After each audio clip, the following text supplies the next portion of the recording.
Good morning, traders. This is Joanne with Succeed in Forex. Welcome to our Forex Market News broadcast for Tuesday, January the 29th, 2008. This should be a very interesting week. Today starts the Fed's policy meeting for today and tomorrow, which they will be deciding whether or not to cut interest rates any further, which is being anticipated. And then also on Friday we have our non-farm payroll.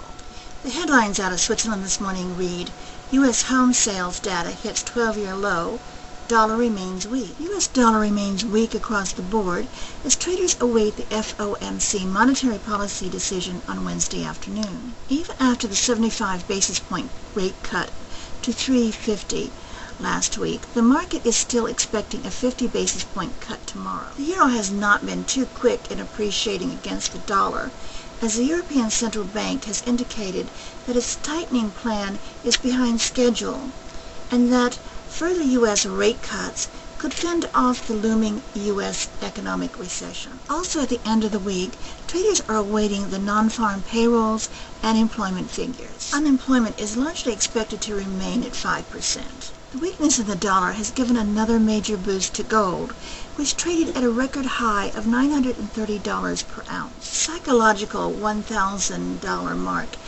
now seems achievable given the current global economic climate and the various political instabilities. With the rush of capital inflow to commodity funds and the overall uptrend in primary materials, the precious metals have delivered superior returns amid falling equities. Silver has kept pace, hitting a high of $1677.65 an ounce. Taking a closer look at what happened in the Asian session, Japan posted positive figures. Ahead of the FOMC decision tomorrow, the G10 currencies were fairly stable. The exception has been the Aussie, which hit a two-week high of 88.95, which was supported by the new record high gold prices of $9.29. The Japanese data had a slightly positive tone, which gave the yen a slight boost in the Asian session. However, their domestic economic outlook still seems weak, leaving the currency to be vulnerable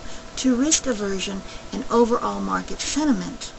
After the data's release, Governor Fukui stated that the Japanese economy is currently slowing down, but the positive economic cycle is likely to stay intact in the long run. Also, they are making no efforts to provide accommodative monetary conditions that will sustain long-lasting economic growth. The UK's CBI distributive trades should provide some clarity on whether December's decline in retail sales is the start of a longer consumer slowdown. Other indicators point to a further downside risk to the consumer in January, and it is expected that the CBI will follow. The U.S. Consumer Confidence Report had the market's attention this morning.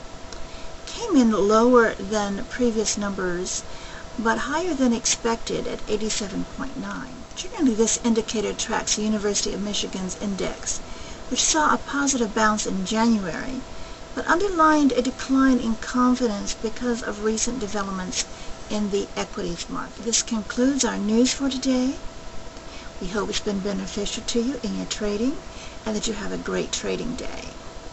We would like to invite you to join us at our website at www.succeedinforex.com. There you will find information about our Traders Training Center and also a link to our Yahoo forum, which is also Succeed in Forex. Our motto is Traders Helping Traders to Succeed in Forex. So we would like to help you also succeed in your Forex trading. Have a great day, and we hope we will see you tomorrow.